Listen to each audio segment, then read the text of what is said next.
வணக்கம். உடல் வலிமைக்கு பயிற்சி வேண்டும்.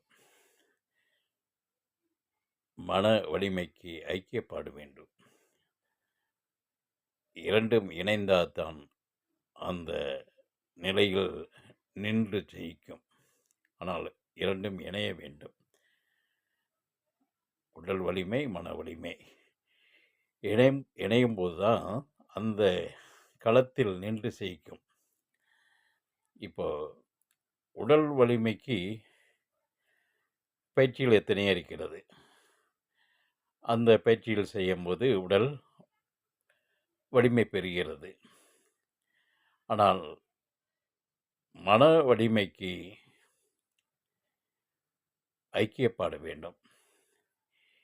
இறை ஐக்கியப்பாடு இருக்கும்போது மன வலிமையை உண்டாக்கும். மன வலிமை பெற்று பயமின்றி மனது மேலோங்கி நிற்கும். இதுக்கு ஐக்கியப்பாடு வேண்டும். அடியன் கூட ஒரு தெருநாய், சரியான நாய் அது. அது கூட வரும், எப்படியே கேட்ச் பண்ணிடும். தெருவிலேருந்து கேட்ச் பண்ணி வந்துகிட்டே இருக்கும். தின 2-3 வேளை பிஸ்கட் சாப்பிடுவாங்க. எப்படியும் என்னை பார்க்க வந்துடும். 2-3 வட்டம் வந்துடும். வாக்கிங் வரும்போது பஜாரில் தாண்டி வந்துட்டு இருக்கு ஒரு சின்ன நாய் தான். அந்த இது சரியான நாய், பெரிய நாய். அந்த சின்ன நாய் வந்ததும் என்னை விட்டு பிடிச்சி ஓட்டம், அவ்வளோ ஓட்டம் ஓடிடுச்சு பயந்துக்கிட்டு. அவ்வளவு ஓட்டம்.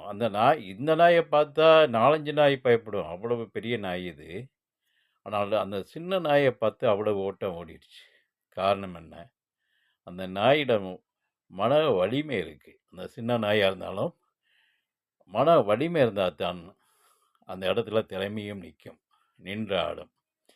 மன திறமை இருந்தாலும் மன வலிமையும் முக்கியம். அப்போ தான் அந்த இடத்தில் நின்று ஆடக்கூடிய நிலையை உண்டாக்கும்.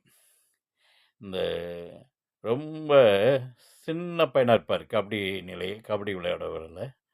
அவர் சொல்லிகிட்டே போவார். 2 பேரும் அவங்க பார்ட்டியில் தான் இருப்பாங்க, எல்லோரும் அவுட் ஆகியிருப்பாங்க. நான் போய் 3 பேரை அவுட் பண்ணிட்டு வரேன் அப்படின்னு சொல்லிட்டு போவார்.